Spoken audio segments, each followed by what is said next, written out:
Magandang araw sa lahat. The YouTube channel of the Fraternal Order of Eagles, Limbas Law Corner is back to once again render public service in the field of law for our countrymen, or yung aming pagbabahagi ng kaunting kaalaman sa larangan ng batas para sa sambayan ng Pilipino. Okay, brought to you by the Limbas Marangal Eagles Club of the Eastern Rizal Region 2 sa pamamagitan ng inyong lingkod na isa namang abogado at isang profesor sa maraming law school sa ating bansa. Okay, paano ito? Ito, matagal ko nang kakilala itong traffic enforcer na to. Tagal na.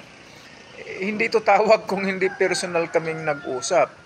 Sabi niya, habang siyempre ginagampanan niya yung tungkulin niya, sinita niya itong mga tricycle na ginawang terminal, itong National Highway. Ibig sabihin na ginawa ng Department of Public Works and Highways. At siyempre, ginastusan ng napakalaking halaga ng pera ng gobyerno para daanan, hindi para maging daanan ng mga sasakyan, hindi para terminal. Aba, sinabihan siya ng mga tricycle driver, may go signal ito. Sige, isusumbong ka namin sa aming amo, si konsihal. Oh my goodness.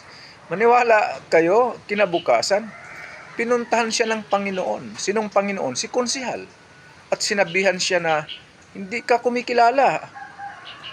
Kaya ang nangyari, dahil hindi kumikilala itong matino na law enforcer, hindi kumikilala sa Panginoon, abay nalipat siya sa ibang destino. Okay?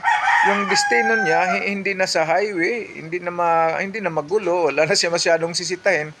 Kaya sabi ko, ako humahanga sa iyo, pero mas mabuting doon ka na nga para wala ka nang masyadong maraming kaaway doon ng mga tricycle drivers at kaaway mo pa yung Panginoon.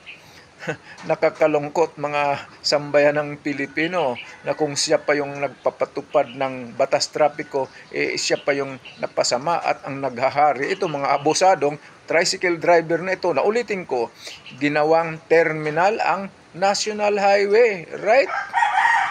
Okay, so sana nakatulong na naman itong aming club, the Limbas Marangal Eagles Club of the Eastern Rizal Region 2. Maraming salamat at magandang araw sa lahat.